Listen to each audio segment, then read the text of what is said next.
Good afternoon. It's Sunday here. Yesterday I took a trip to Costco and I just wanted to update you on the food prices there and kind of get an idea of what's happening where you are. Um, Basically, Costco, the prices have continued to rise. We normally buy this olive oil from Costco. It's 5 litres of olive oil, and last year it was about £8.99 for this bottle, this exact bottle. Um, when the war started in Ukraine, overnight it changed to about £24.99 for a bottle, and I thought that was bad.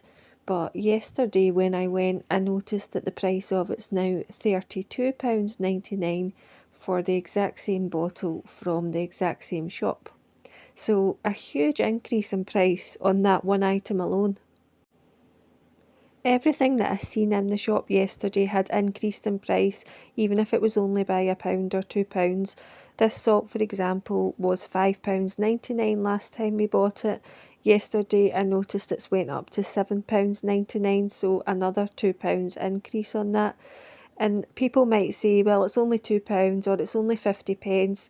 But when you add it on to every single item, like in the case with the olive oil, by the time you get to the checkout, your bill has soon mounted up and you're paying an absolute fortune compared to what you used to pay. The other thing that I noticed a lot of was a shrinkflation. So this pack used to be like 1 kilogram for each pack, and then it went down to about 780 grams or something like that. This one is now 650 grams, so you get two 650-gram packs, and the price is now £6.89, and they're telling you it's a new deal. Well, it's not really that great of a new deal because you're getting much less and you're paying quite a bit more for it. I have noticed here that breakfast cereals seem to have increased quite a bit across the board, no matter what shop you're in. The one thing which I have noticed has not changed much in price has been oats. So if you don't mind porridge, then that's obviously a cheaper alternative to get you through. The other thing I've noticed is the shops that we have around us don't seem to stock any of the lower priced items now. So if I take this example of tomatoes, when we go to the shop here, they don't have like the Just Essentials range of tomatoes or just normal salad tomatoes. They only have the extra special range, which they're charging £3 for between 16 to 20 tomatoes. It means that if you can't afford that, you're just not going to be buying fresh fruit and veg. And that's been in nearly all of the shops where I am. Have you noticed the same where you are? Do they have lower priced ranges, or have they now gone and you're left with the high priced items on the shelf? I'd be really interested to know how things are where you live, so please do feel free to leave comments below telling us what things are like in the shops where you are. Do you see the same amount of range of products that you used to have, or do you have mostly just the more expensive ranges left on the shelves? Are prices increasing where you live as well? How are you coping with things? That would be great to know. One way that we used to get around it was when we went to the shop, if something had increased too much, we would look at a cheaper product that was almost the same, but it was a cheaper version of what we would normally buy, and we would buy that. But now when we go to the shop, that cheaper version just isn't there, and it's only the more expensive version which has increased 3 or 4 times the amount that's been left. And so this is why now I'm starting to notice a bigger difference, I think, compared to maybe last year when we still had the cheaper alternatives that we could buy. But these seem to have gone where I am now. So, like I say, I'd be really interested to know if this is the same where you are, so I can see if there's a pattern to this emerging. As the financial crisis began to develop, I did notice in supermarkets that the food bank trolleys that they have out where you can donate food and put it in the trolley, and people were buying cheaper versions of tinned foods and packet foods to put in. So instead of it being like Heinz beans, they would maybe be buying the shop's own brand beans and things to put in there. I've noticed that as those items have not been in the shop to buy, less and less has been going into the food bank trolley because people are having to pay higher prices for themselves. First of all, they're not going to be able to afford to pay higher prices to give it away as well.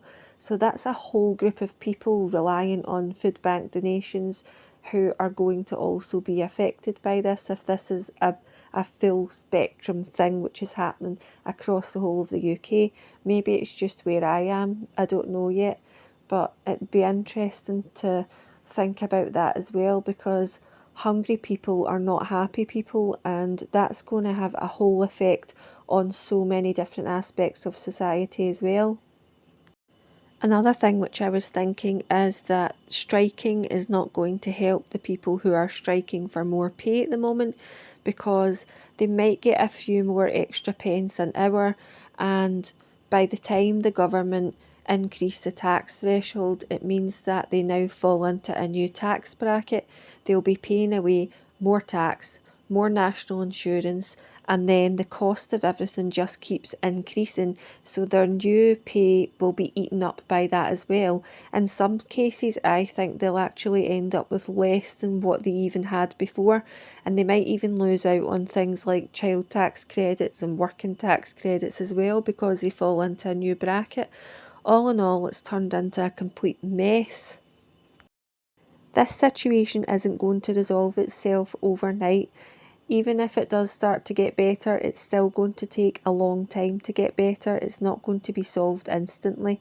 So if you haven't already done so, I think it's time to get your ducks in a row.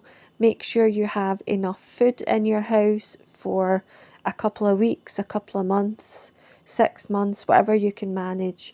Make sure that you have enough clean water. Make sure that you have medical supplies, a first aid kit, any medicines that you might need yourself, or herbal alternatives if you can.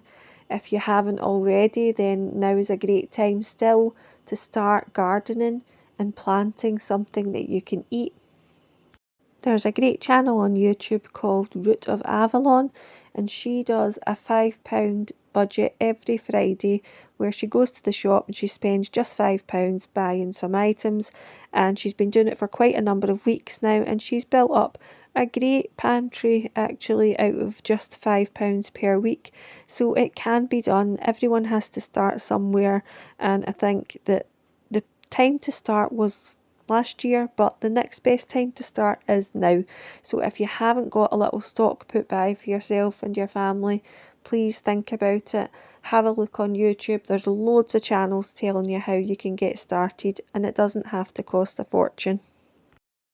I will keep posting videos on how to save money, thrifty tips and recipes, and hopefully together sharing knowledge, sharing tips and tricks on how to save money. Hopefully we can all get each other through this. Thanks for watching.